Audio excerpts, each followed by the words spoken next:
are 35 days away from the general election and moments away from a presidential debate unlike any we've seen. Not only will the candidates be front and center, but so will signs of concern over COVID-19. You're taking a live look right now at the debate hall at Case Western Reserve University in Cleveland, Ohio. Biden and the president will forego a handshake tonight. We're told everyone in the audience has had to undergo testing for COVID-19, and there will be a much smaller audience than usual. Typically, there would be around 900 people, according to debate officials. Tonight, it's estimated there will be 60 to 70 in the crowd. Here's what we can expect from the candidates who arrived in Cleveland earlier today. There will be no opening statements. Fox News anchor Chris Wallace will moderate the 90-minute debate. Moderator chooses the topics, and the ones released for tonight include each candidate's records, the Supreme Court, the coronavirus pandemic, the economy, race and violence in cities, and the integrity of the election. We'll have to see if taxes are discussed. The New York Times, of course, releasing an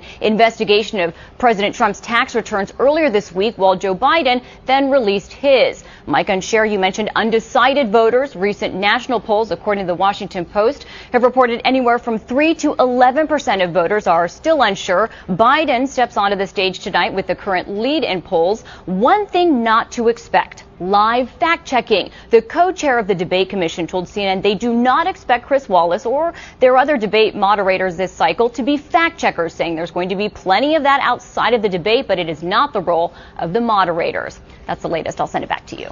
Lauren, obviously the most pivotal moment thus far in this race. What do we know about how these two men have prepared in the hours leading up to the main event? Well, according to reports, helping the president to prepare have been former New Jersey Governor Chris Christie and also his personal attorney Rudy Giuliani. And Giuliani told Fox News that the president is more prepared than he was 4 years ago when he debated then candidate Hillary Clinton. But we also know, according to reports, that the president has not favored formal debate prep as much. It has been said. Now, as for Joe Biden, according to reports, he holed up in his hometown of Wilmington, Delaware, with his senior advisors for intensive debate prep, with a former White House counsel playing the role of the president in mock debate. So a little bit of a difference in their reported debate strategies in terms of their preparation. And pretty soon we're going to see how it all plays out.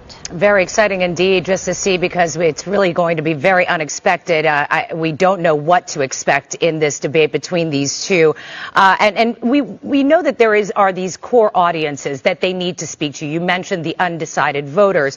Who do you think that Trump needs to speak to, and who do you think Biden needs to speak to tonight? According to analysts, one group that both of these candidates will be speaking to tonight are women. That is seen as a key category that we know they are expected to be trying to address among the undecided voters that you mentioned.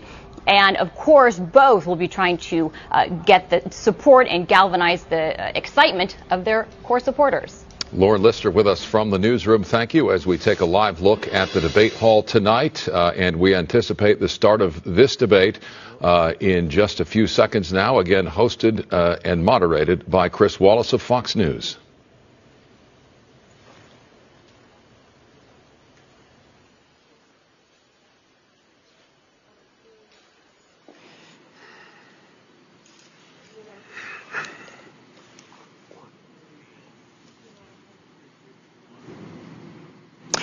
Good evening from the Health Education campus of Case Western Reserve University and the Cleveland Clinic. I'm Chris Wallace of Fox News, and I welcome you to the first of the 2020 presidential debates between President Donald J. Trump and former Vice President Joe Biden. This debate is sponsored by the Commission on Presidential Debates. The Commission has designed the format, 6 roughly 15-minute segments, with 2-minute answers from each candidate to the first question, then open discussion for the rest of each segment. Both campaigns have agreed to these rules. For the record, I decided the topics and the questions in each topic. I can assure you, none of the questions has been shared with the commission or the two candidates. This debate is being conducted under health and safety protocols designed by the Cleveland Clinic, which is serving as the health security advisor to the commission for all 4 debates. As a precaution, both campaigns have agreed the candidates will not shake hands at the beginning of tonight's debate. The audience here in the hall has promised to remain silent. No cheers, no boos or other interruptions, so we, and more importantly you, can focus on what the candidates have to say. No noise except right now, as we welcome the Republican nominee, President Trump, and the Democratic nominee, Vice President Biden.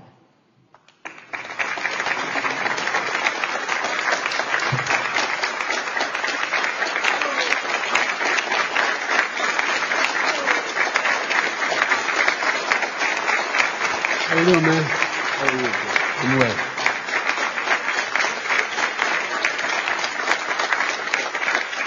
Gentlemen, a lot of people have been waiting for this night, so let's get going. Our first subject is the Supreme Court. President Trump, you nominated Amy Coney Barrett over the weekend to succeed the late Ruth Bader Ginsburg on the court. You say the Constitution is clear about your obligation and the Senate's to consider a nominee to the court. Vice President Biden, you say that this is an effort by the president and Republicans to jam through an appointment and what you call an abuse of power. My first question to both of you tonight, why are you right in the argument you make and your opponent wrong, and where do you think a Justice Barrett would take the court? President Trump, in this first segment, you go first, 2 minutes. Thank you very much, Chris. I will tell you very simply, we won the election. Elections have consequences. We have the Senate, we have the White House, and we have a phenomenal nominee, respected by all, top academic, good in every way, In fact, some of her biggest endorsers are very liberal people from Notre Dame and other places. So I think she's going to be fantastic. We have plenty of time. Even if we did it after the election itself. I have a lot of time after the election, as you know. So I think that she will be outstanding. She's going to be as good as anybody that has served on that court. We really feel that. We have a professor at Notre Dame, highly respected by all, said she's the single greatest student he's ever had. He's been a professor for a long time at a great school. And we won the election, and therefore we have the right to choose her. And very few people knowingly would say otherwise. And by the way, the Democrats, they wouldn't even think about not doing it. If they had, the only difference is they'd try and do it faster. There's no way they would give it up. They had Merrick Garland, but the problem is they didn't have the election, so they were stopped. And probably that would happen in reverse also. Definitely would happen in reverse. So we won the election, and we have the right to do it, Chris. President Trump, thank you. Same question to you, Vice President Biden. You have 2 minutes. Well, first of all, thank you for doing this, and looking forward to this, Mr. President. Thank you, Joe. The American people have a right to have a say in who the Supreme Court nominee is, and that say occurs when they vote for a United States senators and when they vote for the President of the United States. They're not going to get that chance now because we're in the middle of an election already. The election has already started. Tens of thousands of people have already voted. And so the thing that should happen is we should wait. We should wait and see what the outcome of this election is, because that's the only way the American people get to express their view is by who they elect as president and who they elect as vice president. Now, what's at stake here is the president's made it clear he wants to get rid of the Affordable Care Act. He's been running on that, he ran on that, and he's been governing on that. He's in the Supreme Court right now trying to get rid of the Affordable Care Act, which will strip 20 million people from having insurance, health insurance now, if it goes into court. And the justice, and I have nothing, I'm not opposed to the justice, she seems like a very fine person. But she's written before she went on the bench, which is her right, that she thinks that the Affordable Care Act is not constitutional. The other thing that's on the court, and if it's struck down, what happens? Women's rights are fundamentally changed. Once again, a woman could be pay more money because she has a pre-existing condition of pregnancy.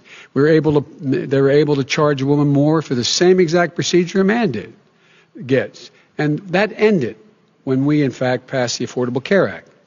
And there's 100 million people who have pre-existing conditions, and they'll be taken away as well. Those pre-existing conditions, the insurance companies are going to love this.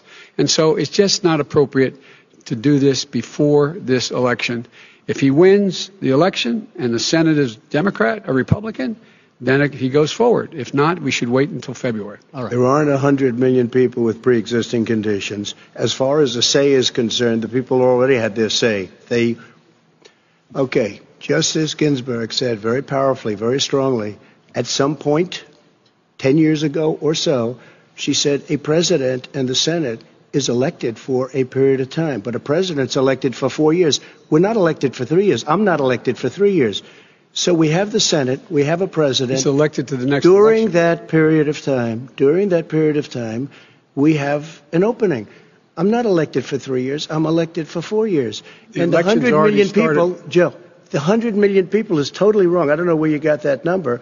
The bigger problem that you have is that you're going to extinguish 180 million people with their private health care that they're very happy with. That's simply not true. Well, you're certainly going to socialist. You're going to socialist medicine. We're now into, gentlemen, we're now into open discussion. Open discussion. Open discussion. Yes, I agree. Go ahead, Vice President. Number one, he knows that what I proposed.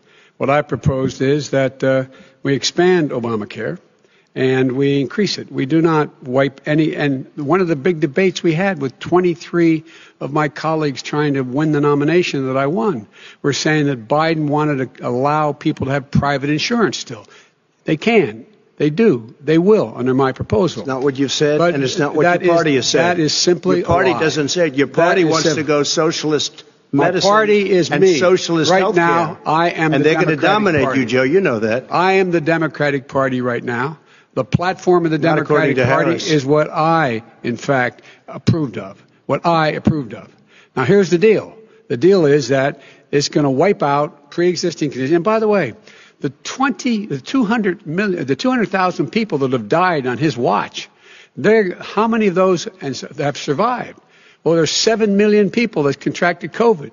What does it mean for them going forward if you strike down the Affordable Care Act? And Joe, you've had 308,000 military people dying because you couldn't provide them proper health care in the military. So don't tell me about this. I'm happy to talk about this. And if you were here, it wouldn't be 200. It would be 2 million people because you were very late on the draw. You didn't want me to ban China, which was heavily infected. You didn't want me to ban gentlemen, Europe, which was heavily infected. You would have been much later, Joe. Mr. President, much later. Mr. President. You're talking about 2 million people. You're not Mr. President, as the moderator, we are going to talk about COVID in the next segment, but go ahead. Let me finish. The point is that the president also is opposed to Roe v. Wade. That's on the ballot as well in the court. And so that's also at stake right now. And so the election is already begun. You don't know it's on the ballot. Why is it on the ballot? Because why is it on the ballot? It's not on the ballot. It's on the ballot in the court. I don't think so. In the court. Well, there's nothing happening there. Donald, would you just don't know her view on Roe v. Wade. I don't know her view. Well, all right. Let's talk.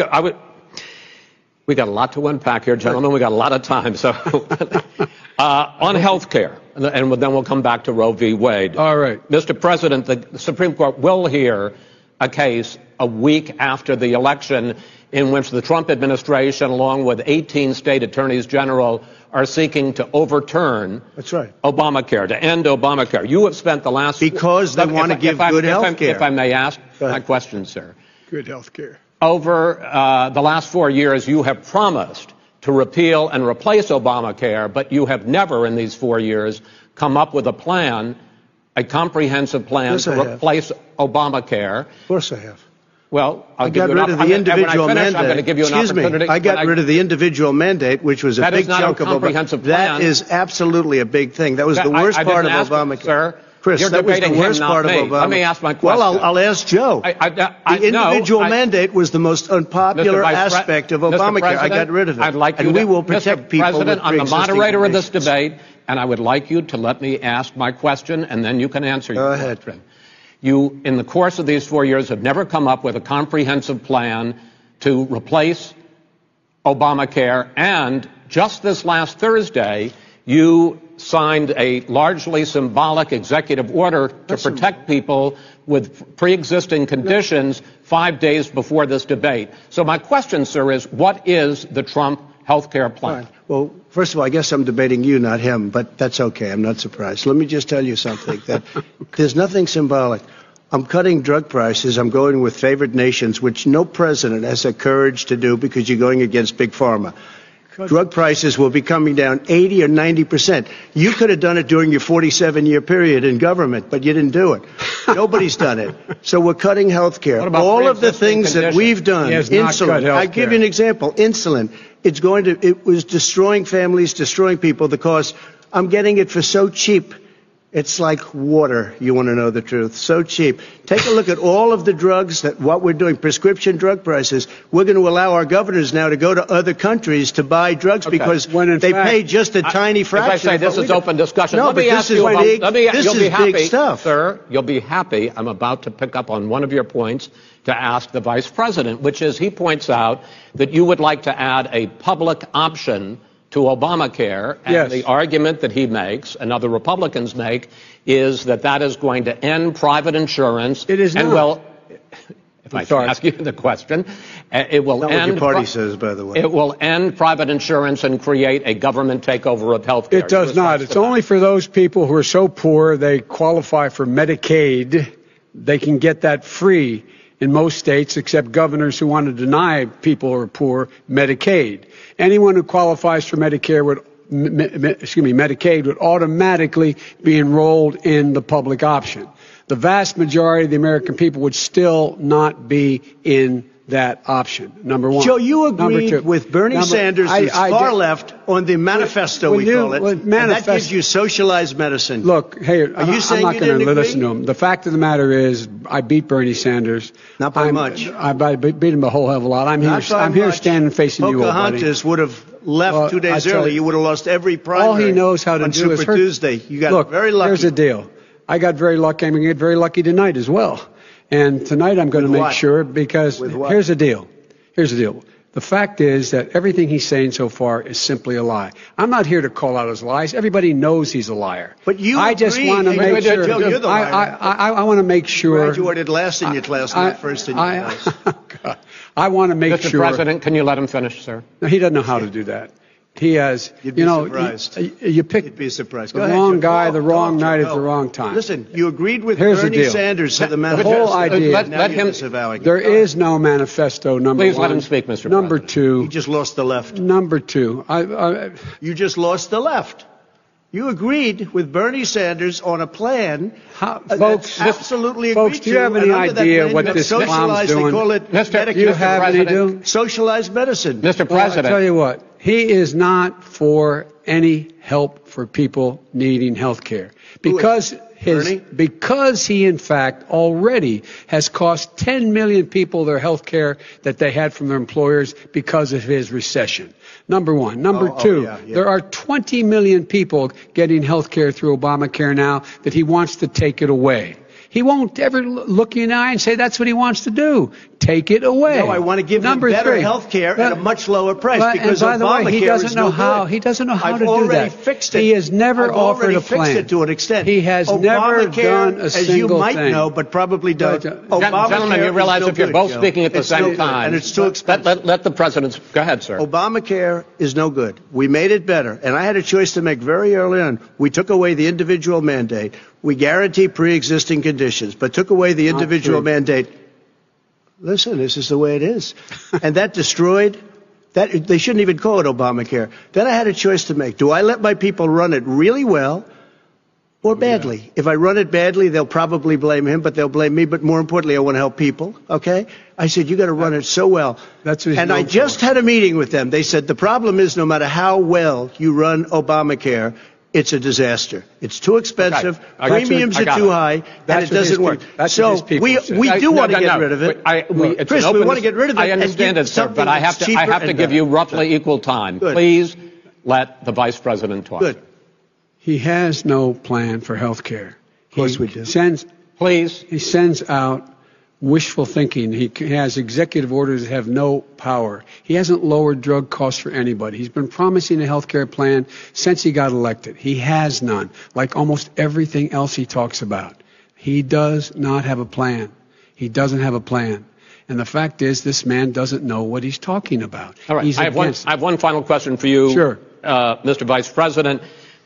If Senate Republicans, we were talking originally about the Supreme Court here, if Senate Republicans go ahead and confirm Justice Barrett, there has been talk about ending the filibuster or even packing the court, adding to the 9 justices there. You call this a distraction by the president, but in fact it wasn't brought up by the president. It was brought up by some of your Democratic colleagues in the Congress. So my question to you is, you have refused in the past to talk about it. Are you willing to tell the American people tonight whether or not you will support either ending the filibuster or packing the court? Whatever position I take on that, that'll become the issue. The issue is the American people should speak. You should go out and vote. You're in voting now. Vote and let your senators know how strongly you feel. Vote now. Are you going to pack the court? Make sure you, in fact, let people know you're senators. I'm not going to answer the question. Why would you answer that because question? the question is the question is Justice, radical left. Will you shut up, man? Listen, who is on your list, Joe? Who's on your list? Right. Gentlemen, I think this is so unprecedented. He's going to pack the court. We have ended this segment. We're going to move on to the second segment. That was really a productive segment, wasn't it? Keep yapping, man. The people understand, Joe.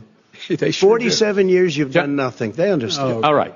The second subject is COVID-19, which is an awfully serious subject. So let's try to be serious about it. We have had more than 7 million cases of coronavirus in the United States, and more than 200,000 people have died. Even after we produce a vaccine, experts say that it could be months or even years before we come back to anything approaching normal. My question for both of you is, based on what you have said and done so far, and what you have said you would do starting in 2021, why should the American people trust you more than your opponent to deal with this public health crisis going forward? In this case, the question goes to you first, sir. 2 minutes uninterrupted. Good luck. 200,000 dead. As you said, over 7 million infected in the United States. We, in fact, have 4% of the world's population, 20% of the deaths. 40,000 people a day are contracting COVID. In addition to that, about between 750 and 1,000 people a day are dying. When he was presented with that number, he said, it is what it is. Well, it is what it is because you are who you are. That's why it is. The president has no plan. He hasn't laid out anything. He knew all the way back in February how serious this crisis was. He knew it was a deadly disease. What did he do? He's on tape as acknowledging he knew it. He said he didn't tell us or give people a warning of it because he didn't want to panic the American people. You don't panic. He panicked. In addition to that, what did he do? He went in and we were insisting that the Chinese, the people we had on the ground in China should be able to go to Wuhan and determine for themselves how dangerous this was. He did not even ask Xi to do that. He told us what a great job Xi was doing. He said we owe him a debt of gratitude for being so transparent with us. And what did he do then? He then did nothing. He waited and waited and waited. He still doesn't have a plan. I laid out back in March exactly what we should be doing.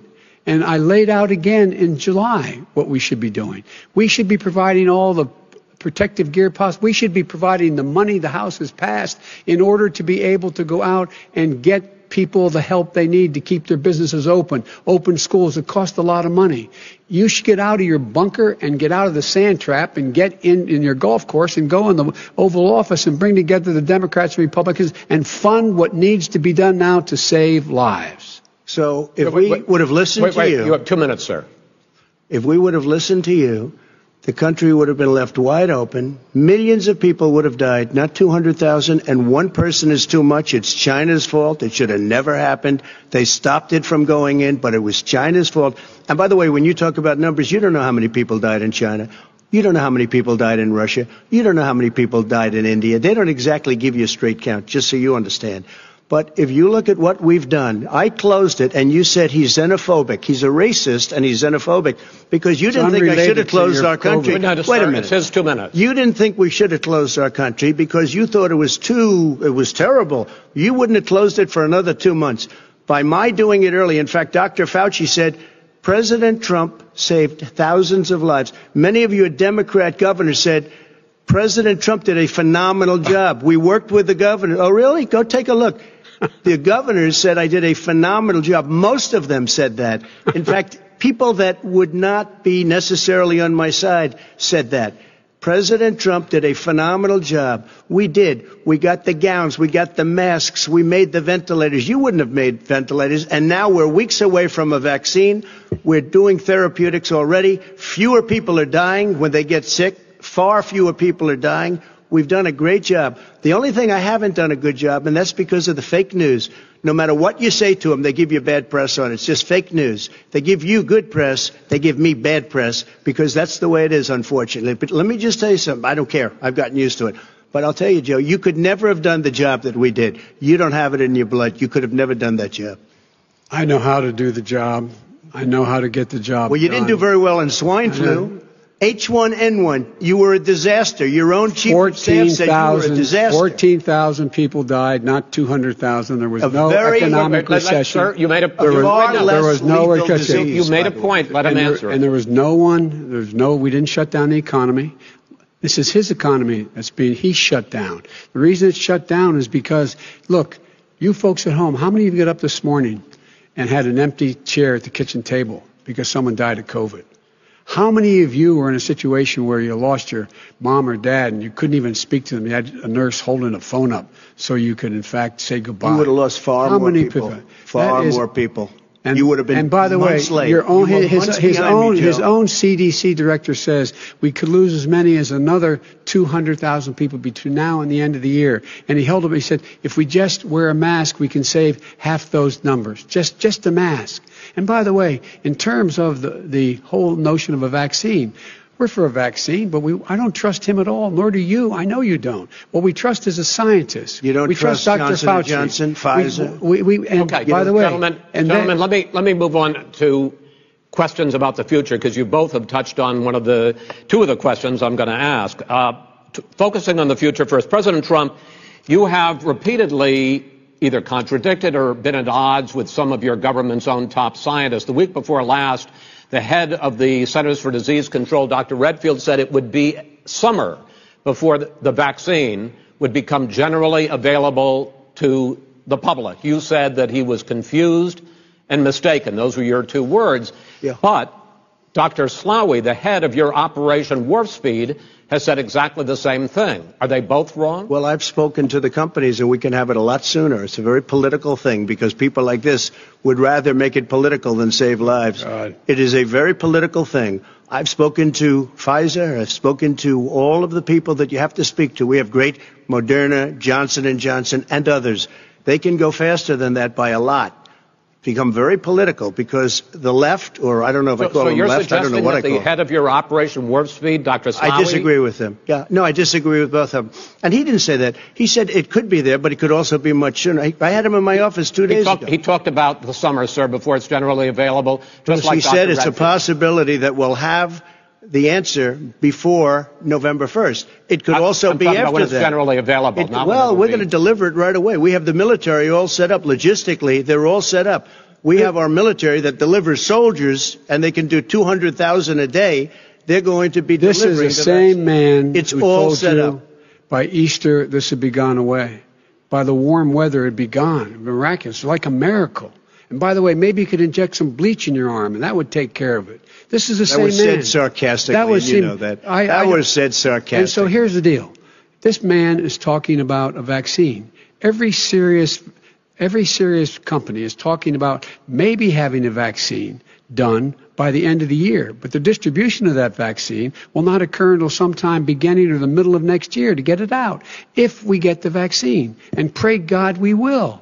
Pray God we will. Mr. Vice President, I want to pick up You'll have the vaccine sooner I want to pick up on this question, though. You say the public can trust the scientists, but they can't trust President Trump. In fact, you said that again tonight. Your running mate, Senator Harris, goes further, saying the public health experts, quote, will be muzzled, will be suppressed.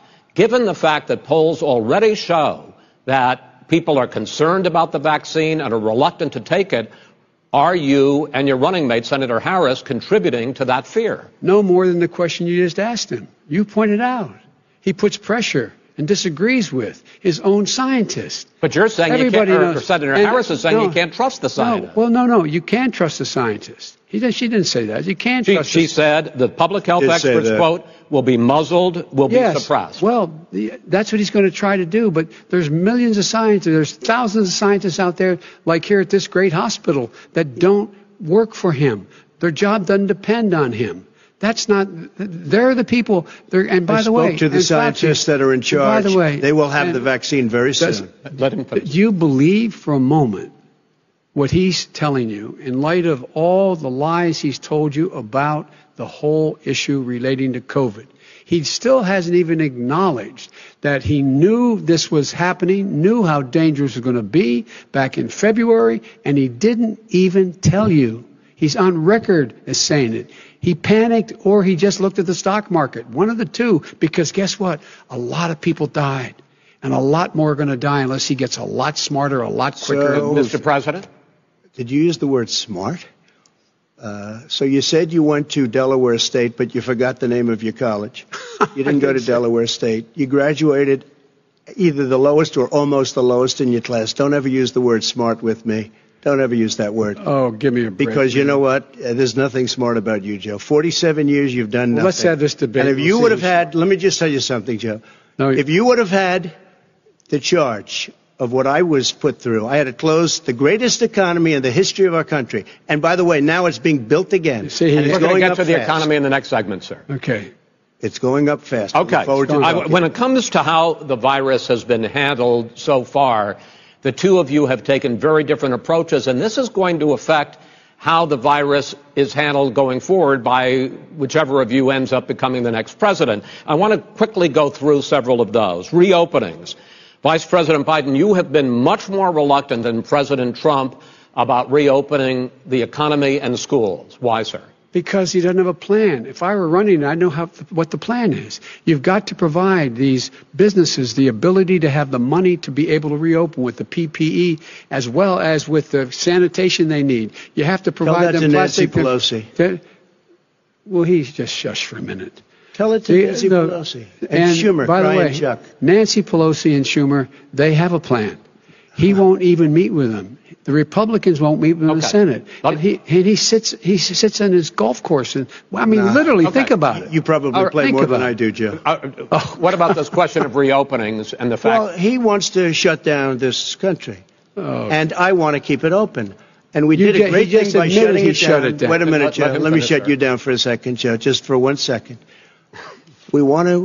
He wants to shut down the country. We just went through it. We had to because we didn't know anything about the disease. Now we found that elderly people with heart problems and diabetes and different problems are very, very vulnerable. We learned a lot. Young children aren't. Even younger people aren't. We've learned a lot. But he wants to shut it down.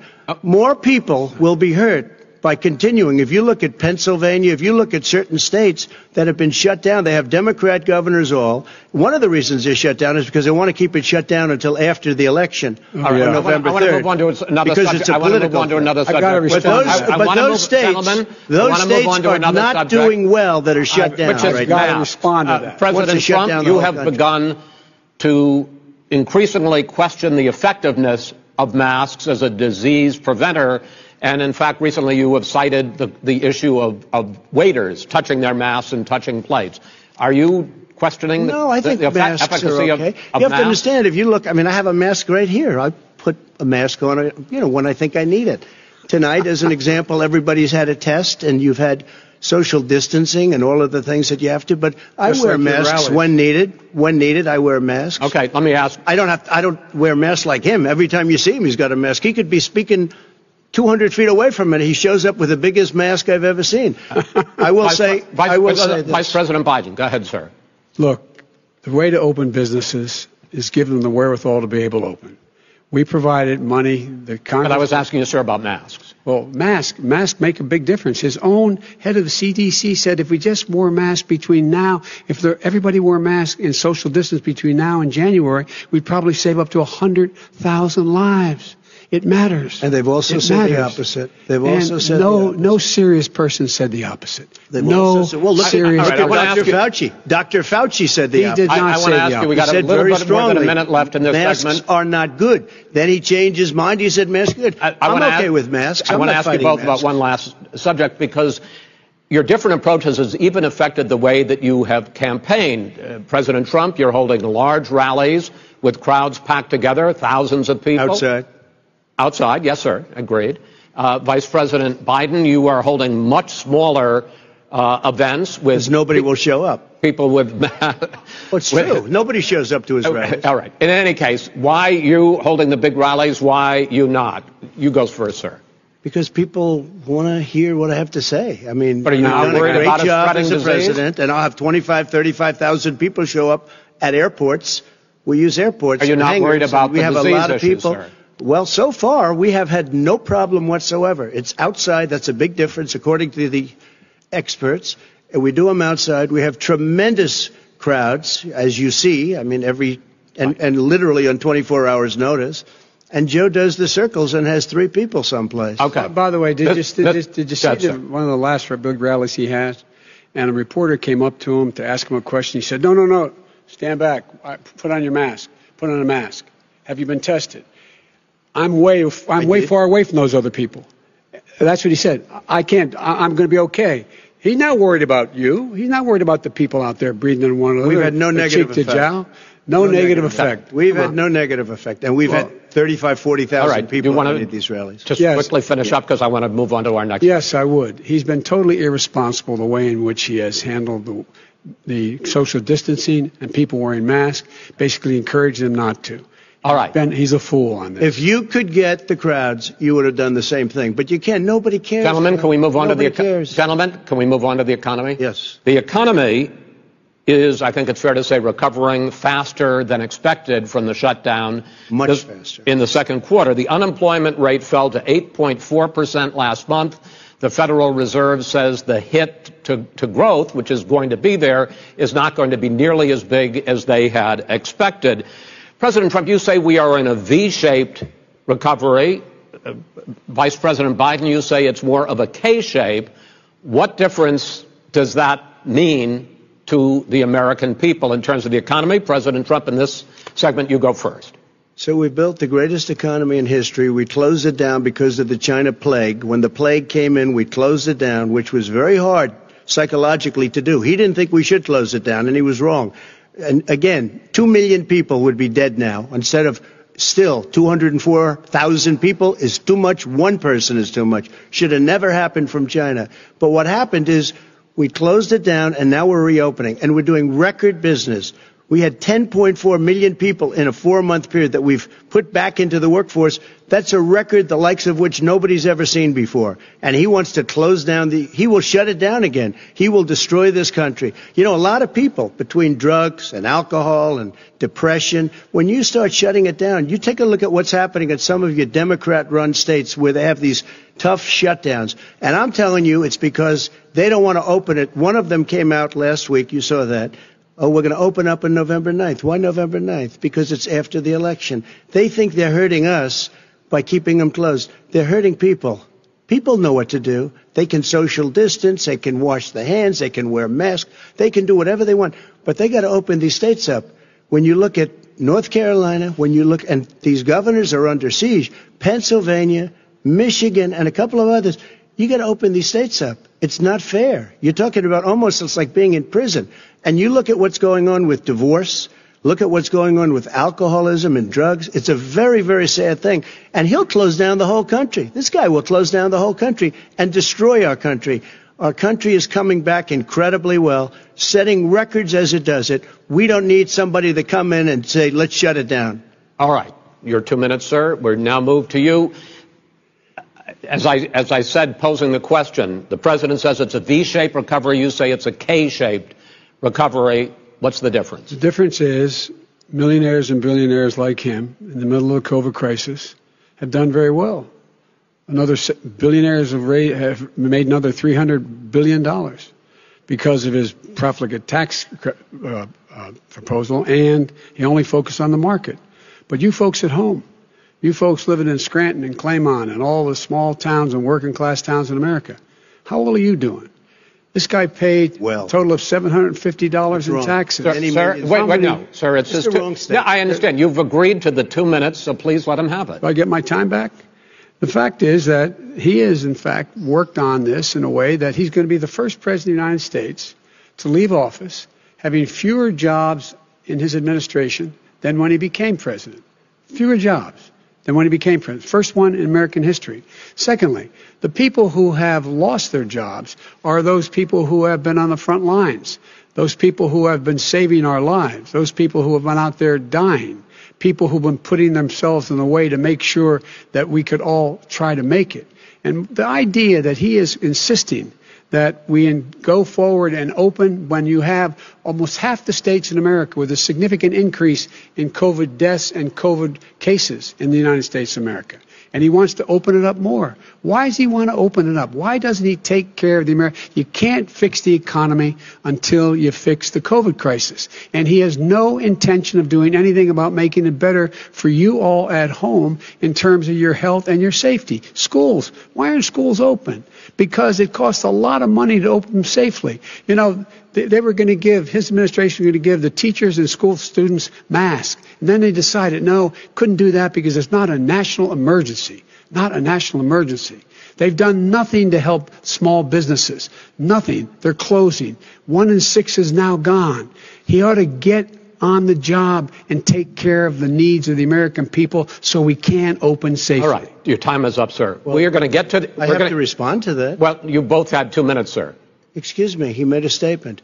So did you. People want their schools open. They don't want to be shut down. They don't want their state shut down. They want their restaurants. I look at New York. It's so sad what's happening in New York. It's almost like a ghost town. And I'm not sure it can ever recover what they've done in New York. People want their places open. They want to get back to their lives. They'll be careful, but they want their schools open. I'm the one that brought back football. By the way, I brought back Big Ten football. It was me, and I'm very happy to do it. And all right, the people of Ohio are very proud of me. And you know how I found out? When it took gentlemen, we're going to get to your economic plans going forward in a moment. But first, Mr. President, as you well know, there's a new report that in 2016, the year you were elected president, and 2017, your first year as president, that you paid $750 a year in federal income tax each of those years. I know that you pay a lot of other taxes, but I'm asking you the specific question. Is it true that you paid $750 in federal income taxes each of those 2 years? I paid millions of dollars in taxes, millions of dollars of income tax. And let me just tell you, there was a story in one of the papers. I paid $38 million 1 year. I paid $27 million. Show us your tax returns. I went. You'll see it as soon as it's finished. You'll see it. You know, if you want to go to the Board of Elections. There's a 118-page or so report that says everything I have, every bank I have, I'm totally under-leveraged because the assets are extremely good. And I built a great company. I'm asking you a specific question, which is. But let me tell you. I understand all of that. I understand all of that. No, Mr. President. Go ahead. I'm asking you a question. Will you tell us how much you paid in federal income taxes in 2016 and 2017? Millions of dollars. You paid millions of dollars? Millions of dollars. So yes. Not $750. Millions of dollars. And you'll get to see it. And you'll get to see it. But let me just tell you, Chris, let me just tell you something, that it was the tax laws. I don't want to pay tax. Before I came here, I was a private developer. I was a private business people. Like every other private person, unless they're stupid, they go through the laws, and that's what it is. He passed a tax bill that gave us all these privileges for depreciation and for tax credits. We build a building and we get tax credits, like the hotel on Pennsylvania Avenue. You get a massive, which, by the way, was given to me by the Obama administration, if you can believe that. Now, the man got fired right after that happened. But Vice President Biden, you want to respond? Yeah, I do want to respond. Look, the tax code that made him put him in a position that he pays less tax than a school teacher makes on the money a school teacher makes is because of him he says he's smart because he can take advantage of the tax code. And he does take advantage of the tax code. That's why I'm going to eliminate the Trump tax cuts. And I'm going to eliminate those tax cuts. and make sure that we invest in the people who, in fact, need the help. People out there need help. But why didn't you do it over the last 25 years? Because you weren't president. Because you weren't president screwing things up. You were a senator. And you're the worst president America has ever had. Hey, Come Joe, on. let me just tell you, Joe. I've done more in 47 months. I've done more than you've done in 47 years, Joe. We've done things that you never even thought of doing, including fixing the broken military that you gave me, including taking care of your vets. Mr. President, we're talking about the economy. I'd like to ask you about your plans going forward because, Mr. Vice President, your economic plan, if you were to be elected president, focuses a lot on big government, big taxes, big spending. I want to focus first on the taxes. You propose more than $4 trillion over a decade in new taxes on individuals making more than $400,000 a year and on corporations. President Trump says that that kind of an increase in taxes is going to hurt the economy as it's just coming out of a recession. Well, just take a look at what the analysis done by Wall Street firms. Points out that my economic plan would create 7 million more jobs than his in 4 years, number one. And number two, it would create an additional $1 trillion in economic growth because it would be about buying American. That we're going to make this federal government spend $600 billion a year on everything from ships to steel to buildings and the like. And under my proposal, we're going to make sure that every penny of that has to be made by a company. But respectfully, sir, I'm talking about taxes, not spending. By the way, I'm going to eliminate a significant number of the tax. I'm going to make the corporate tax 28%. It shouldn't be 21%. You have 91 companies, in the Fortune 500 who don't pay a single penny in tax, making billions of dollars. Why didn't you do it before when you were vice president with Obama? Because you, in fact, passed that. That was your tax proposal. I got it done. And you know what happened? Yeah, you got it done. Our economy boomed like it's never boomed. The economy is busted. Let me finish. Mr. President, let me pick up on that. You would continue your free market approach, lower taxes, more deregulation, correct? Not lower taxes for the American people. Excuse me. But in Obama's, you talk about the economy booming, it turns out that in Obama's final 3 years as president, more jobs were created, 1.5 million more jobs than in the first 3 years of your presidency. They had the slowest recovery economic recovery since 1929. It was the slowest recovery. Also, they took over something that was down here. All you had to do is turn on the lights and you pick up a lot. But they had the slowest economic recovery since 1929. Let me tell you about the stock market. When the stock market goes up, that means jobs. It also means 401ks.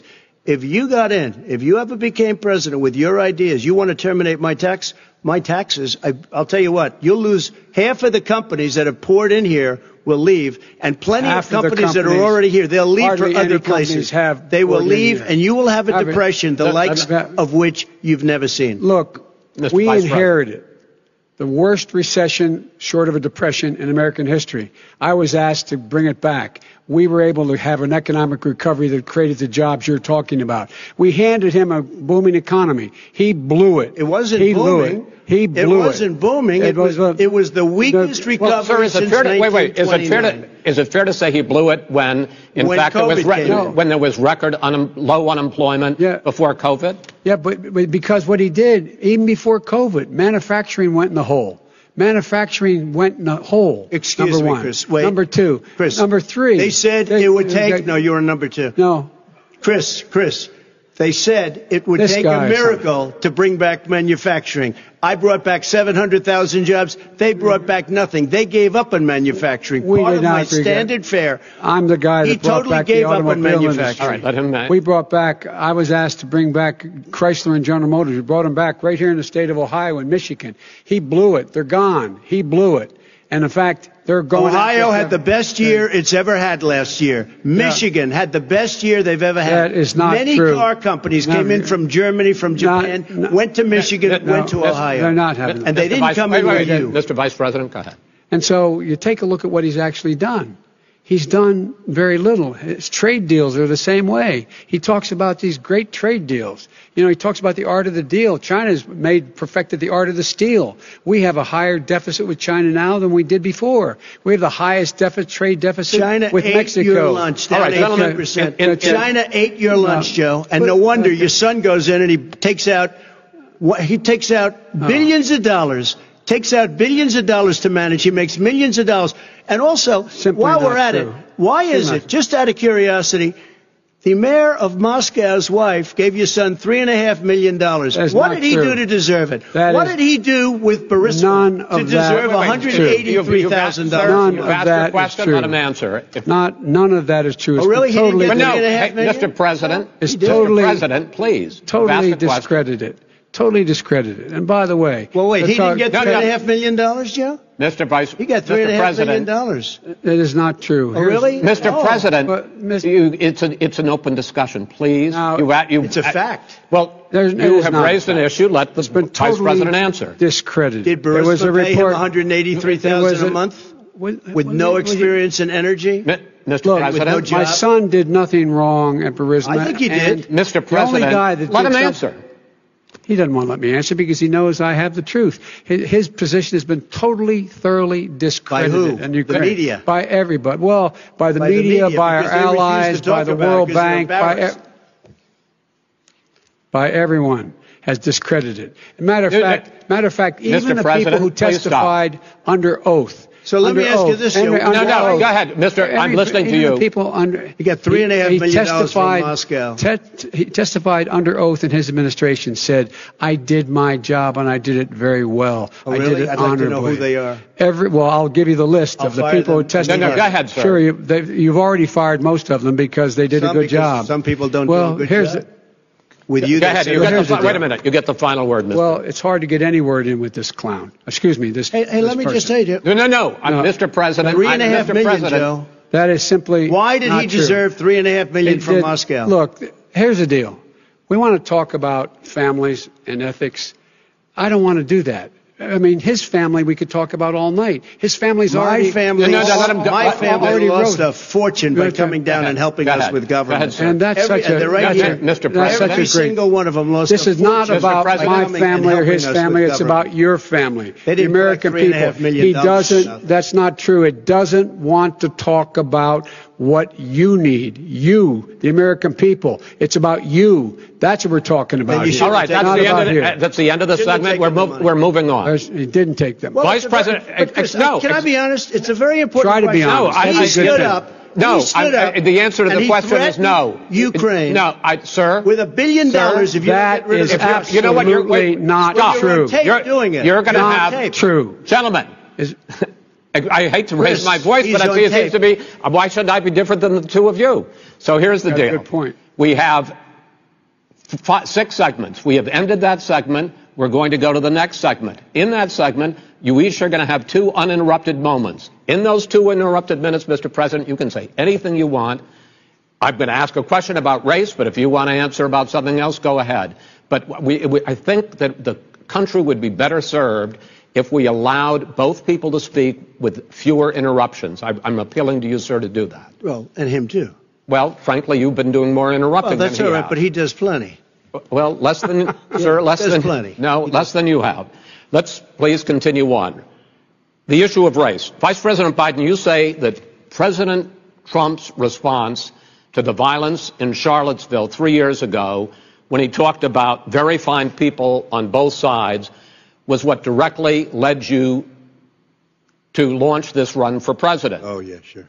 President Trump, you have often said that you believe you have done more for black Americans than any president, with the possible exception of Abraham Lincoln. My question for the two of you is, why should voters trust you rather than your opponent to deal with the race issues facing this country over the next 4 years?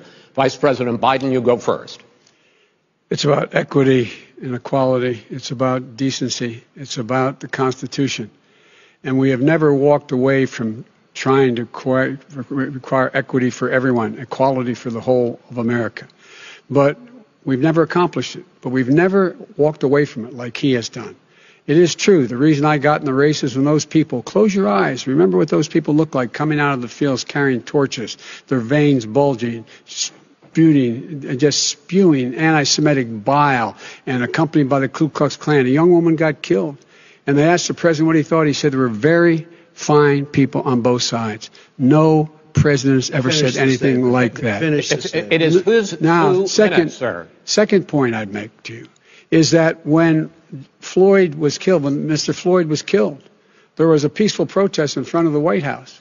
What did he do? He came out of his bunker, had the military use tear gas on him so he could walk across to a church and hold up a Bible. And then what happened after that? The bishop of that very church said that it was a disgrace. The general who was with him said all he ever wants to do is divide people, not unite people at all. This is a president who has used everything as a dog whistle to try to generate racist hatred, racist division. This is a man who, in fact, you talk about helping African Americans. 1 in 1,000 African Americans has been killed because of the coronavirus. And if he doesn't do something quickly, by the end of the year, 1 in 500 will have been killed. 1 in 500 African Americans. This man is a savior of African Americans. This man cares at all. This man's done virtually nothing. Look, the fact is that you have to look at what he talks about. You have to look at what he did. And what he did has been disastrous for the African American community.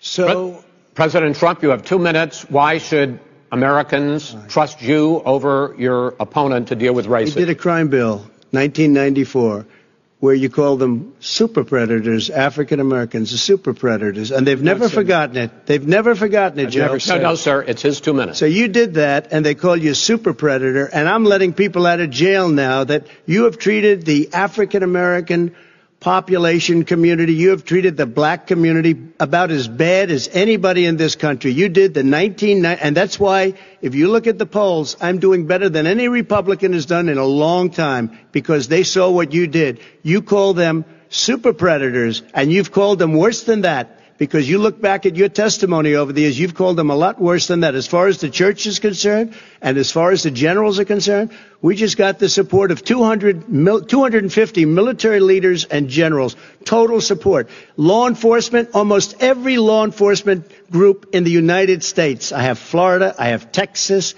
I have Ohio, I have Portland. The sheriff just came out today and he said, I support President Trump. I don't think you have any law enforcement. You can't even say the word law enforcement, because if you say those words, you're going to lose all of your radical left supporters. And why aren't you saying those words, Joe? Why don't you say the words law enforcement? Because you know what? If they called us in Portland, we would put out that fire in a half an hour, but they won't do it because they're run by radical left Democrats. If you look at Chicago, if you look at any place you want to look, Seattle, they heard we were coming in the following day, and they put up their hands, and we got back Seattle. Minneapolis, we got it back, Joe, because we believe in law and order, but you don't. The top 10 cities and just about the top 40 cities are run by Democrats and in many cases radical left, and they've got you wrapped around their finger, Joe, to a point where you don't want to say anything about law and order. And I'll tell you what, the people of this country want and demand law and order, and you're afraid to even say it. All right. I want to return to the question of race. Vice President Biden, after the grand jury in the Breonna Taylor case decided not to charge any of the police with homicide, you said it raises the question, quote, whether justice could be equally applied in America. Do you believe that there is a separate but unequal system of justice for blacks in this country? Yes, there is. There's systemic injustice in this country, in education and work and in law enforcement and the way in which it's enforced. But look, the vast majority of police officers are good, decent, honorable men and women. They risk their lives every day to take care of us. But there are some bad apples. And when they occur, when they find them, they have to be sorted out. They have to be held accountable. They have to be held accountable. And what I'm going to do as President of the United States is call together an entire group of people at the White House, well, everything from the civil rights groups to the police officers, the police chiefs, and we're going to work this out. We're going to work this out so we change the way in which we have more transparency in when these things happen. These cops aren't happy to see what happened to George Floyd. These cops aren't happy to see what happened to Breonna Taylor. Most don't like it. But we have to have a system where people are held accountable. And by the way, violence in response is never appropriate. Never appropriate. Peaceful protest is. Violence is never appropriate. All right. What is peaceful protest? When they run through the middle of the town and burn down your stores and kill people all over the place, that and you is say not peaceful protest? President Trump, No, it's I'm not not, asking. but you say it is. President Trump, I'd like to continue with the issue of race. I promise we're going to get to the issue of law and order in a moment. Fine. This month, your administration directed federal agencies to end racial sensitivity training that addresses white privilege or critical race theory. Why did you decide to do that, to end racial sensitivity training? And do you believe that there is systemic racism in this country, sir? I ended it because it's racist. I ended it because a lot of people were complaining that they were asked to do things that were absolutely insane, that it was a radical revolution that was taking place in our military, in our schools, all over the place, and you know it, and so does everybody else. And he would know. What is radical totally about racial sensitivity training, sir? If you were a certain person, you had no status in life. It was sort of a reversal. And if you look at the people, we were paying people hundreds of thousands of dollars to teach very bad ideas and, frankly, very sick ideas. And really, they were teaching people to hate our country. And I'm not going to do that. I'm not going to allow that to happen. We have to go back to the core values of this country. They were teaching people that our country is a horrible place, it's a racist place, and they were teaching people to hate our country. And I'm not going to allow that to happen. Vice President Biden? Nobody's doing that. He's the racist. You just don't know. Here's the deal. I know a lot more about this than he does. Let him finish. The fact is that there is racial insensitivity. People have to be made aware of what other people feel like, what insults them, what is demeaning to them. It's important that people know they don't want to. Many people don't want to hurt other people's feelings, but it makes a big difference. It makes a gigantic difference in the way a child is able to grow up and have a sense of self-esteem. It's a little bit like how this guy and his friends look down on so many people. They look down their nose on people like Irish Catholics like me and grew up in Scranton. They look down on people who don't have money. They look down on people who are of a different faith. They look down on people who are a different color. In fact, we're all Americans. The only way we're going to bring this country together is bring everybody together. There's nothing we cannot do if we do it together. We can take this on and we can defeat racism in America. President Trump, sir. During the Obama-Biden administration, there was tremendous division. There was hatred. You look at Ferguson. You go to many places. Look at Oakland. Look what happened in Oakland. Look what happened in Baltimore. Look what happened. Frankly, it was more violent than what I'm even seeing now. Oh, my but Lord. The reason is that ridiculous. the Democrats that run these cities ridiculous. don't want to talk like you about law and order. Violent and you crime, still haven't mentioned. violent Are you crime. in favor of law and order? I'm in favor of law. You follow it. Are you in favor of law and order? Go Yes, ahead. I'm in favor. You asked a question, let him finish. Law and order. Law and order. Let him answer. Law and order with justice, where people get treated fairly. Okay. And the fact of the matter is, violent crime went down 15% in our administration. All right. It's gone up on his watch. Went down much more in ours. All right, we're now. Mr. President, you're going to. Mr. President, every record in the Mr. book. President, you're going to be very happy because we're now going to talk about law and order. Places we had trouble were Democratic-run cities. That's exactly my question. There has been a dramatic increase in homicides in America this summer, particularly, and you often blame that on Democratic mayors and Democratic governors, but in fact there have been equivalent spikes in Republican-led cities like Tulsa and Fort Worth. So the question is this really a party issue? I think it's a party issue. You can bring in a couple of examples, but if you look at Chicago, what's going on in Chicago, where 53 people were shot and 8 died shot. If you look at New York, where it's going up like nobody's ever seen anything, the numbers are going up 100, 150, 200%. crime. Republican It is cities. crazy what's going on. And he doesn't want to say law and order because he can't, because he'll lose his radical left supporters. And once he does that, it's over with. But if he ever got to run this country and they ran it the way he would want to run it, our suburbs would be gone. By the way, our suburbs would be gone, and you would see problems like you've never seen. He would know a suburb unless he took a wrong turn. Oh, I know suburbs. He would not. So much Go ahead. Wait a minute. I was raised in the suburbs. This is not 1950. All these dog whistles and racism don't work anymore. Suburbs are by and large integrated. There's many people today driving their kids to soccer practice and or to black and white and Hispanic in the same car as there have been any time in the past. What really is a threat to the suburbs and their safety is his failure to deal with COVID. They're dying in the suburbs. His failure to deal with the environment. They're being flooded. They're being burned out because his refusal to do anything. That's why the suburbs are in trouble. I do want to talk about this issue of law and order, though. And in the joint recommendation that came from the Biden-Bernie Sanders task force, you talked about, quote, reimagining policing. Yeah. First of all, what does reimagining policing mean, and do you support? It means. Let me, if I might finish the question. What does reimagining policing mean, and do you support the Black Lives Matter call for community control of policing? Look, what I support is the police having the opportunity to deal with the problems they face. And I'm totally opposed to defunding the police officers. As a matter of fact, local police, the only one defunding in his budget calls for a $400 million cut in local law enforcement assistance. They need more assistance. They need, when they show up for a 9/11 call, to have someone with them as a psychologist or psychiatrist to keep them from having to use force and be able to talk people down. We have to have community policing like we had before, where the officers get to know the people in the communities. That's when crime went down. It didn't go up, it went down. And so we have to be engaged. That's not what they're talking about, Chris. That's not what he's talking about, defunding the police. That is not true. He doesn't have any law support. Look, he has no law enforcement that's not support. true. Almost nothing. Look. Oh, really? Who do you have? Name one group that supports you. Name one group that came out and supported you. Go ahead.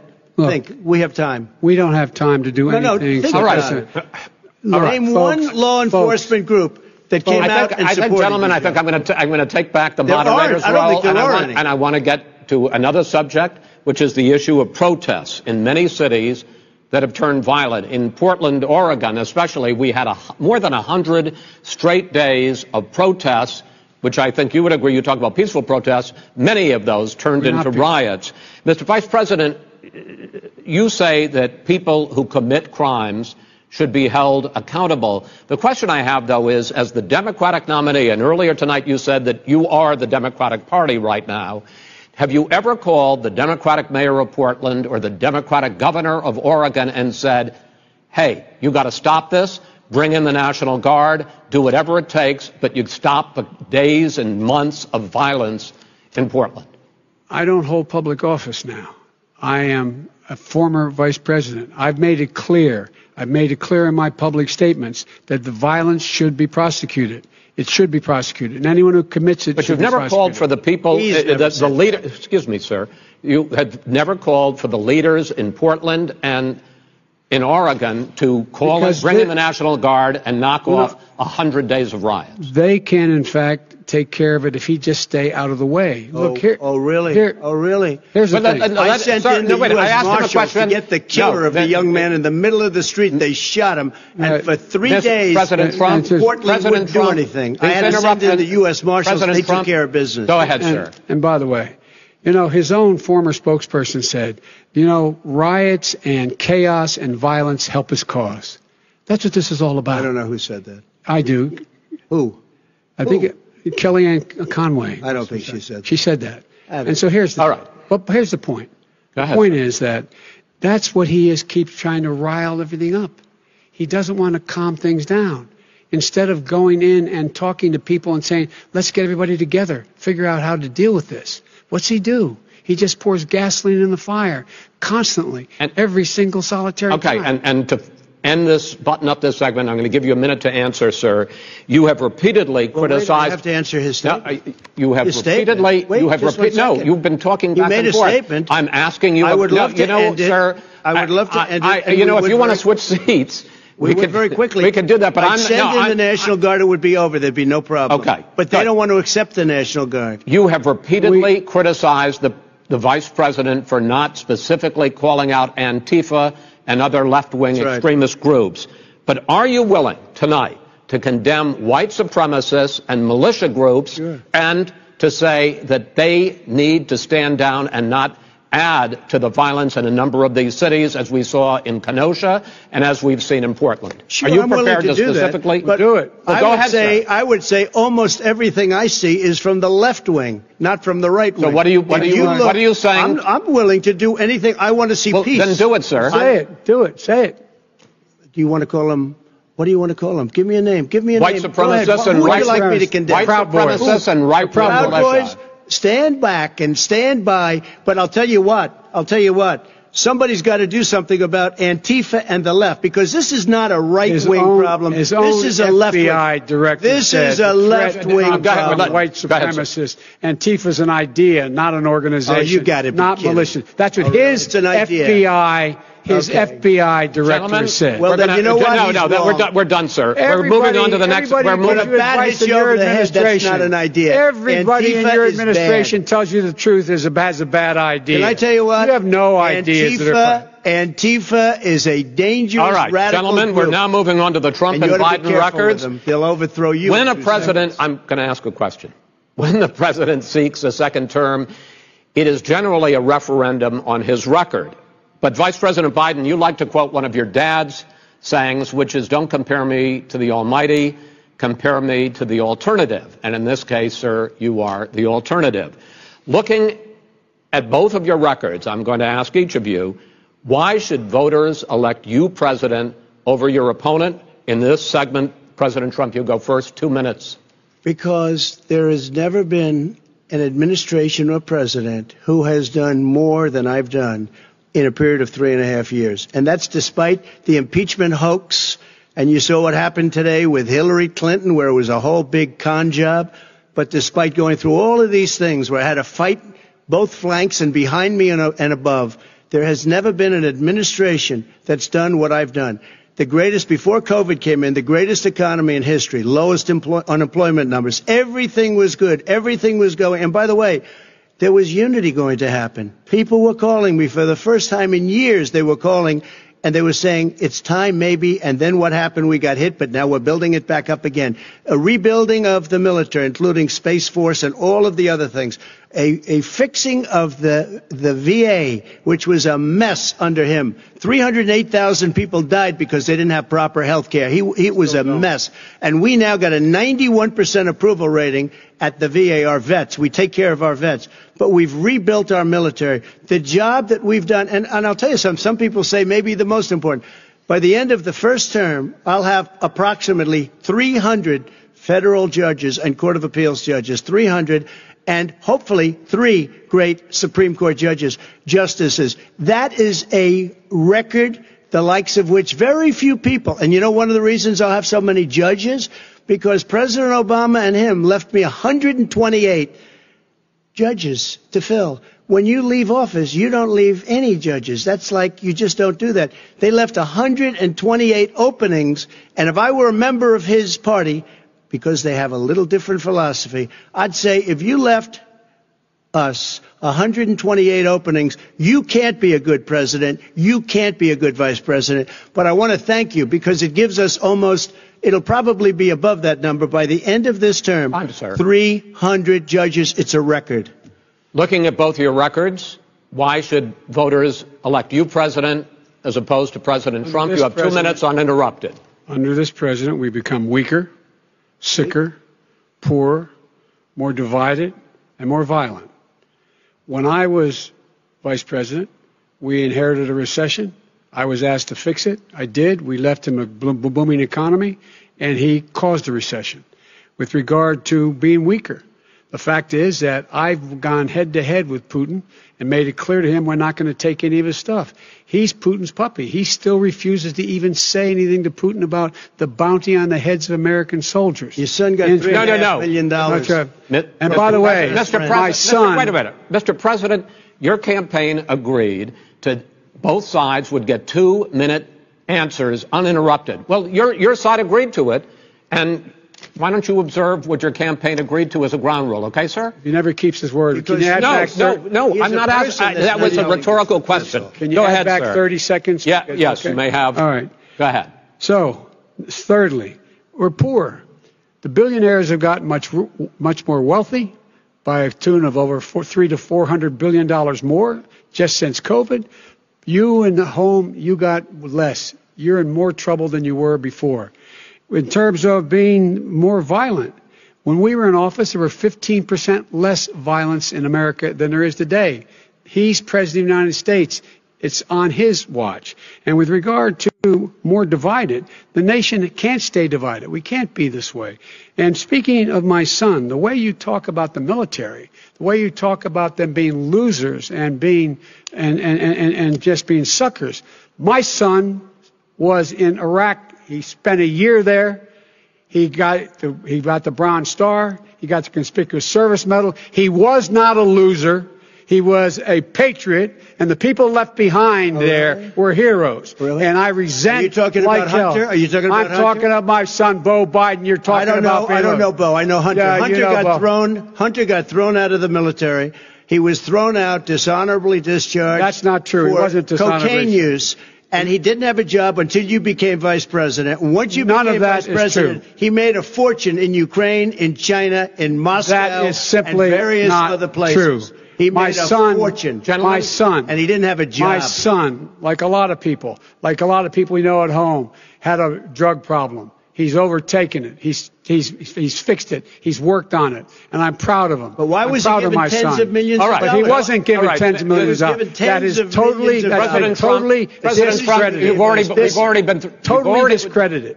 We've already been through this. I think the American people would rather hear about more substantial subjects. Well, you know, as the moderator, sir, I'm going to make a judgment call here. $3.5 million from the mayor of Moscow. Let's talk about that. True. Gentlemen, that report is totally discredited. Mitt Romney on that committee said it wasn't worth taxpayers' money, that report. It was written for political reasons. You know, I'd like to talk about climate change. So would I. Okay. The forest fires in the West are raging now. They have burned millions of acres. They have displaced hundreds of thousands of people. When state officials there blame the fires on climate change, Mr. President, you said, I don't think the science knows. Over your 4 years, you have pulled the U.S. out of the Paris Climate Accord. You have rolled back a number of Obama environmental records. What do you believe about the science of climate change? And what will you do in the next 4 years to confront it? I want crystal clean water and air. I want beautiful, clean air. We have now the lowest carbon. If you look at our numbers right now, we are doing phenomenally. But I haven't destroyed our businesses. Our businesses aren't put out of commission. If you look at the Paris Accord, it was a disaster from our standpoint. And people are actually very happy about what's going on because our businesses are doing well. As far as the fires are concerned, you need forest management in addition to everything else. The forest floors are loaded up with trees, dead trees that are years old, and they're like tinder, and leaves and everything else. You drop a cigarette in there, the whole forest burns down. You've got to have forest management. What do you believe? Got to have cuts. What do you believe about the science of climate change, sir? I believe that we have to do everything we can to have immaculate air, immaculate water, and do whatever else we can that's good. You know, we're planting 1 billion trees, the Billion Tree Project, and it's very exciting. You believe for a lot of people. that human pollution, greenhouse gas emissions contributes to the global warming of this planet? I think a lot of things do, but I think to an extent, yes. But I also think we have to do better management of our forests. Every year, I get the call, California's burning. California's burning. If that was cleaned, if you had forest management, good forest management, you wouldn't be getting those calls. You know, in Europe, they live their forest cities. They're called forest cities. They maintain their forests. They manage their forests. I was with the head of a major country It's a forest city. He said, sir, we have trees that are far more, they ignite much easier than California. There shouldn't be that problem. I spoke with the governor about it. I'm getting along very well with the governor. But I said, at some point, you can't every year have hundreds of thousands of acres of land just burned to the ground. But, sir, that's burning down because of a lack of management. But, sir, if you believe in the science of climate change, why have you rolled back the Obama Clean Power Plan, which limited carbon emissions in power plants? Why have you relaxed? Because it was driving energy prices through the sky. Why have you relaxed fuel economy standards that are going to create more pollution from cars and trucks? Well, not really, because what's happening is the car is much less expensive and it's a much safer car, and you're talking about a tiny difference. And then what would happen, because of the cost of the car, you would have at least double and triple the number of cars purchased. We have the old slugs out there that are 10, 12 years old. If you did that, the car would be safer. It would be much cheaper by $3,500. In the case of California, they've simply ignored. No, but you would take a lot of cars off the market because people would be able to afford a car. Now, and by the way, we're going to see how that turns out. But a lot of people agree with me, many people. The car has gotten so expensive because they have computers all over the place for an extra little bit of gasoline. And I'm okay with electric cars, too. I think I'm all for electric cars. I've given big incentives for electric cars. But what they've done in California is just crazy. Right. Vice President Biden, I'd like you to respond to the president's climate change record, but I also want to ask you about a concern. You proposed $2 trillion in green jobs. You talk about new limits, not abolishing, but new limits on fracking, ending the use of fossil fuels to generate electricity by 2035, and zero net emission of greenhouse gases by 2050. The president says a lot of these things would tank the economy and cost millions of jobs. He's absolutely wrong, number one. Number two, if in fact, during our administration, the Recovery Act, I was in charge, able to bring down the cost of renewable energy to cheaper than or as cheap as coal and gas and oil. Nobody's going to build another coal-fired plant in America. No one's going to build another oil-fired plant in America. They're going to move to renewable energy, number one. Number two, we're going to make sure that we are able to take the federal fleet and turn it into a fleet that's run on their electric vehicles. Making sure that we can do that, we're going to put 500,000 charging stations and all of the highways that we're going to be building in the future. We're going to build an economy that, in fact, is going to provide for the ability us to take 4 million buildings and make sure that they, in fact, are weatherized in a way that, in fact, they'll emit significantly less gas and oil because the heat will not be going out. There's so many things that we can do now to create thousands and thousands of jobs. We can get to net zero in terms of energy production by 2035. Not only not costing people jobs, creating millions of good paying jobs, not $15 an hour, but prevailing wage, by having a new infrastructure that, in fact, is green. And the first thing I will do, I will rejoin the Paris Accord. I will join the Paris Accord because with us out of it, look what's happening. It's all falling apart. And talk about someone who has no relationship with foreign policy. Brazil, the rainforests of Brazil are being torn down, are being ripped down. More carbon is absorbed in that rainforest than every bit of carbon that's emitted in the United States. Instead of doing something about that, I would be gathering up and making sure we had the countries of the world coming up with $20 billion and say, here's $20 billion. Stop tearing down the forest. And if you don't, then you're going to have significant economic consequences. What about the argument that President Trump basically says that you have to balance environmental interests and economic interests, and he's drawn his line? Well, he hadn't drawn a line. He still, for example, he wants to make sure that methane's not a problem. You can now emit more methane without it being a problem. Methane.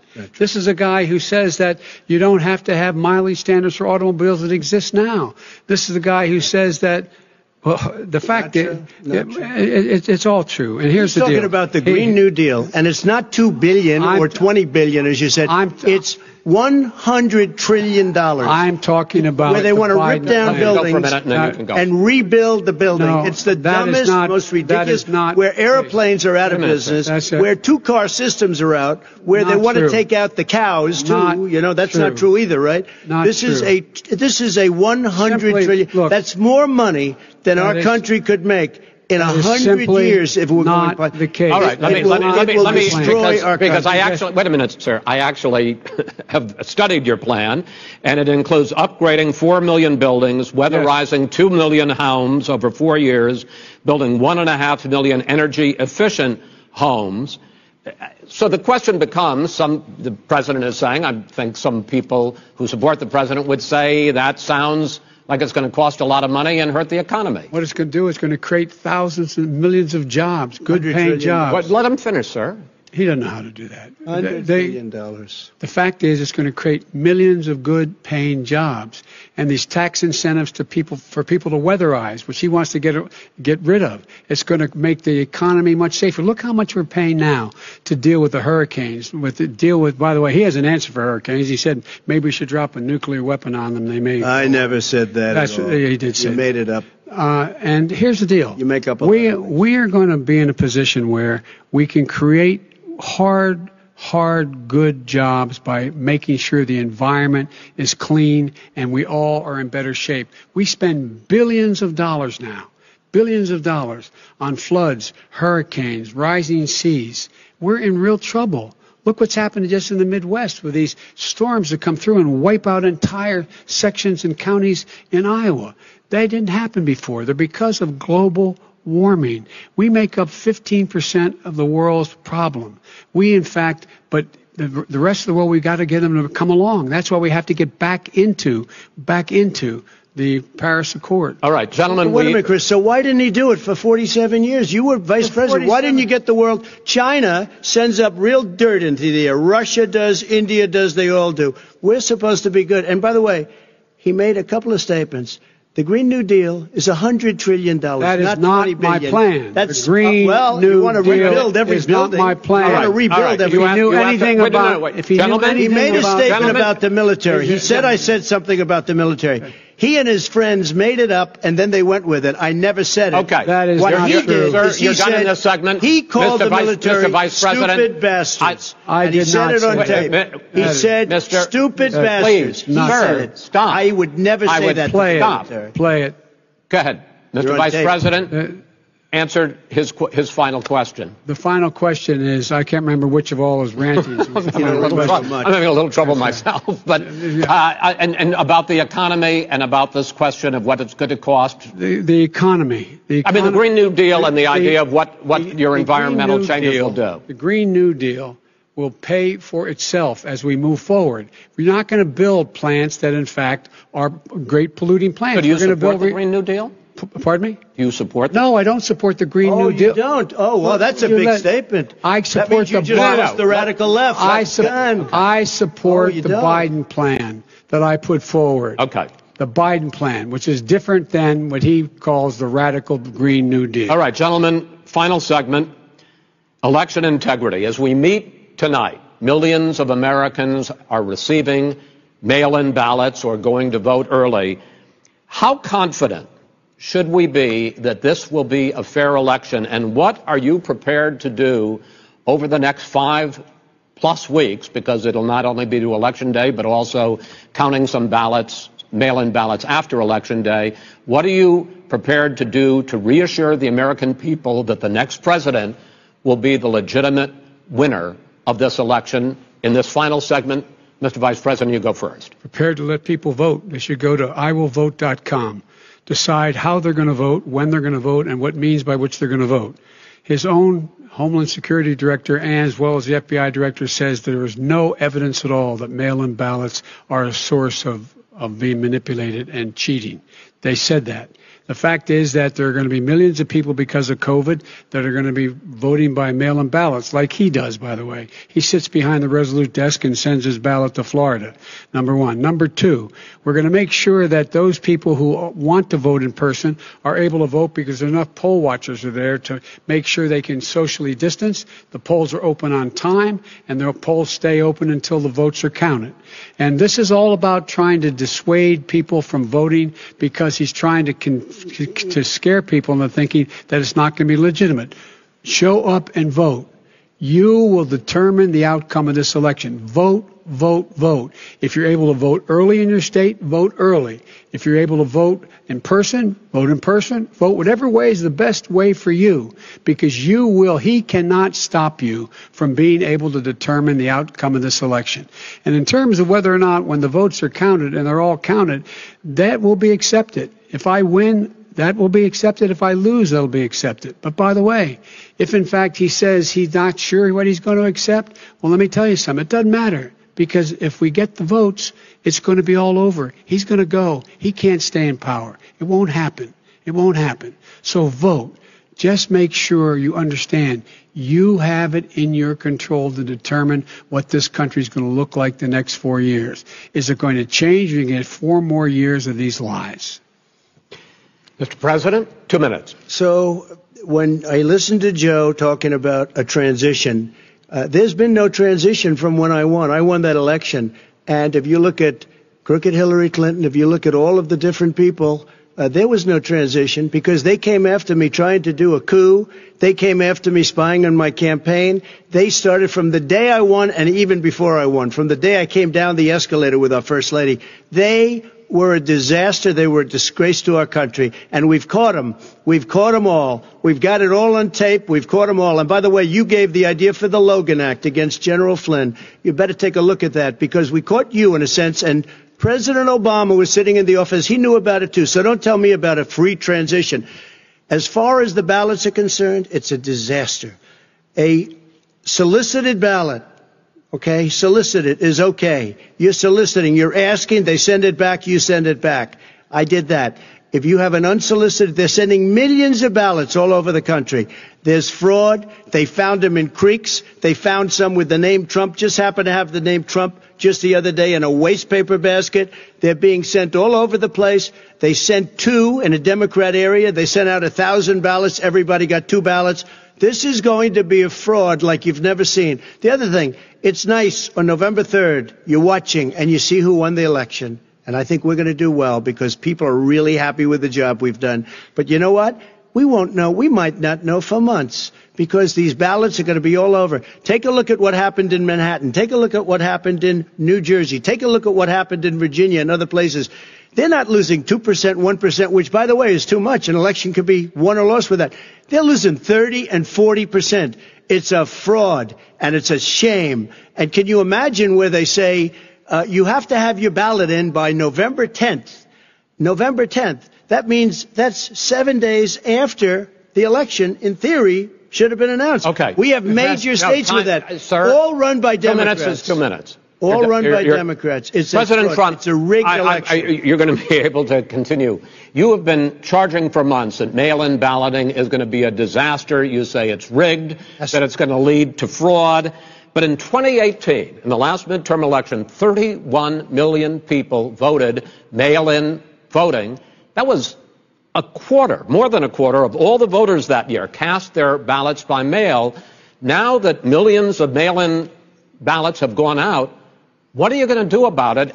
And are you counting on the Supreme Court, including a Justice Barrett, to settle any dispute? Yeah, I think I'm counting on them to look at the ballots, definitely. I hope we don't need them in terms of the election itself. But for the ballots, I think so. Because what's happening is incredible. I read today, where at least 1% of the ballots for 2016 were invalidated. They take them. We don't like them. We don't like them. But what are you going to do about it? If there are millions of ballots going out right now, what you do is you go and vote. You do a solicited ballot, and that's okay, or you go and vote. I'm asking you about the fact that millions of people... You go and vote. You go and vote. But like they used to in the old... Millions of people... You either do, Chris, a solicited ballot where you're sending it in, they're sending it back, and you're sending... They have mailmen with lots of it. Did you see what's going on? Take a look at West Virginia, mailmen selling the ballots. They're being sold. They're being dumped in rivers. This is a horrible thing for our country. This is not going to end well. There is no evidence this is of that. not going to end well. 5 states have had mail-in ballots for the last decade or more. 5, including 2 Republican states. And you don't have to solicit the ballot. It's sent to you. It's sent to your home. What they're saying is that it has to be a postmark by election day. If it doesn't get in till the 7th, 8th, 9th, it still should be counted. He's just afraid of counting the votes because You're wrong. You're wrong. I want to continue with you on this, Vice President Biden. Chris, he's so wrong when he makes a statement like that. Excuse me.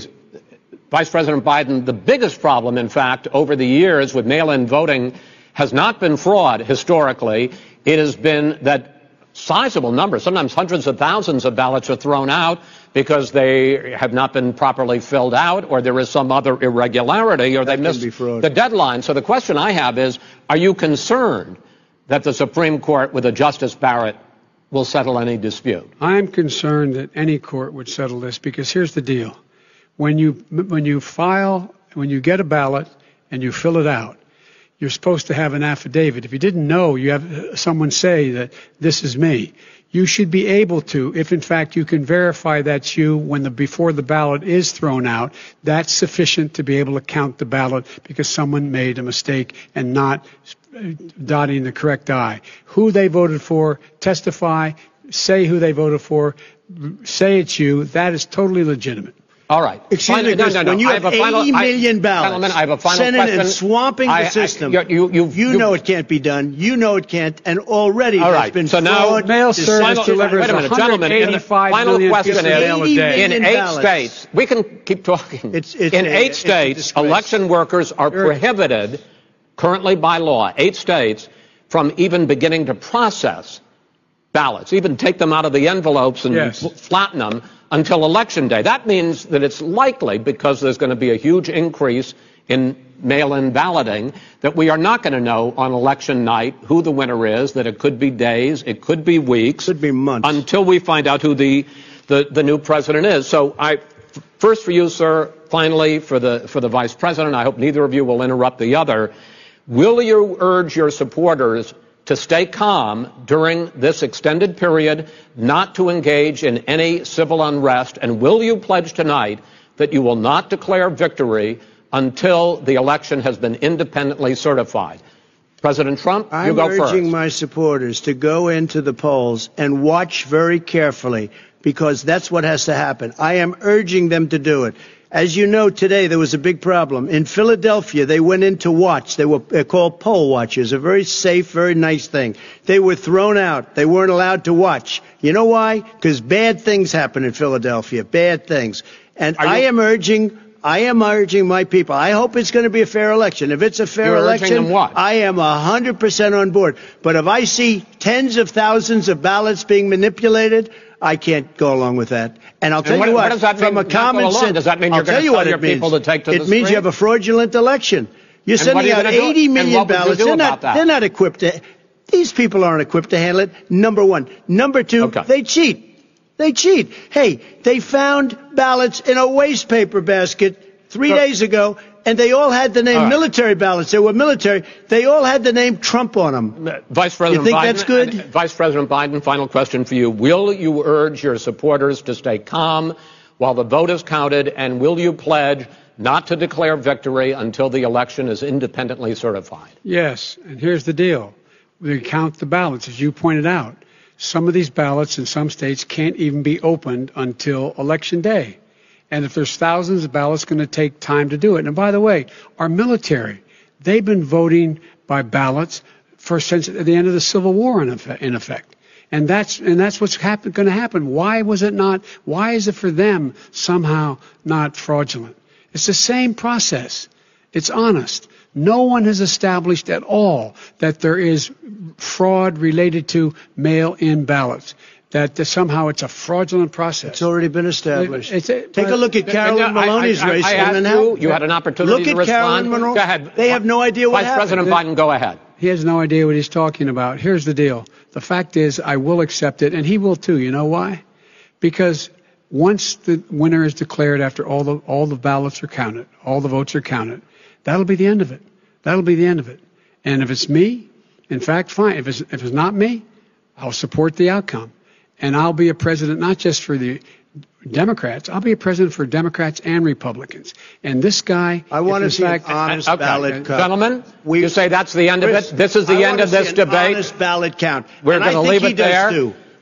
To be continued as in more debates as we go on. President Trump, Vice President Biden, it's been an interesting hour and a half. I want to thank you both for participating in the first of 3 debates that you have agreed to engage in. We want to thank Case Western Reserve University and the Cleveland Clinic for hosting this event. The next debate, sponsored by the Commission on Presidential Debates, will be 1 week from tomorrow, October 7th, at the University of Utah in Salt Lake City. The 2 vice presidential nominees, Vice President Mike Pence and Senator Kamala Harris, will debate at 9 p.m. Eastern that night. We hope you watch. Until then, thank you and good night. The first of 3 presidential debates in the books, and as you witnessed, the gloves were off in this first debate. President Trump and Democratic nominee Joe Biden, each trading jabs on wide-ranging topics from climate change to the coronavirus. And we want to go to Mawon Bradley. He joins us live right now from Cleveland with a look at all the highlights. And boy, what a night it was. A lot of interrupting coming from President Trump and also from Joe Biden. It was a tough night for moderator Chris Wallace. Mawon. Micah and Cher, good evening. The insults came fast and furious. Biden called President Trump the worst president we've ever had, while Trump said the former vice president is not smart. How you doing, man? A gentlemanly start, moments before a street fight.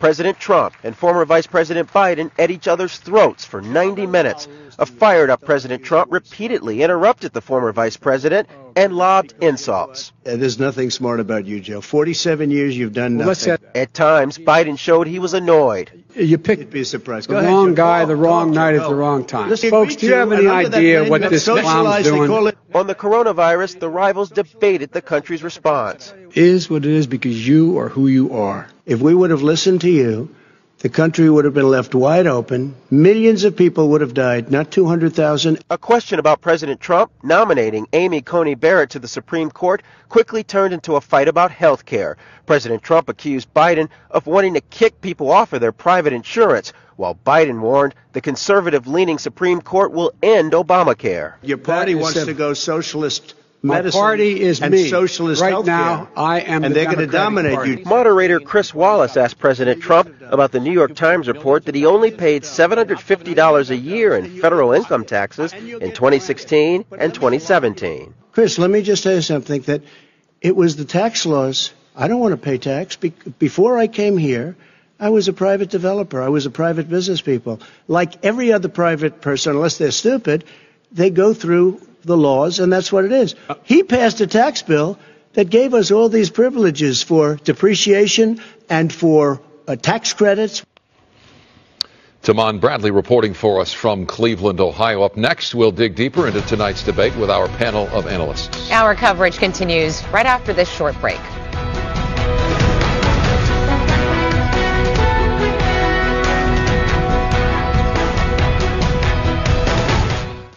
Prop 21 is good for California. Keep families in their homes. Vote. In this ad for Prop 21, this guy's not even a veteran. He's an actor trying to trick you, and it's sickening. Just like Prop 21, pretending to be something it isn't. California veterans oppose 21 because it makes the housing crisis worse, with no plan to build affordable housing or help bring homeless vets off our streets. Stand with the men and women who actually wore our country's uniform. No on 21. When we get back to work, let's work to make sure it's not business as usual. When these rooms are full, let's make room at the table. When we open up, Let's be more open. Let's decide that the way it was not the way it should be.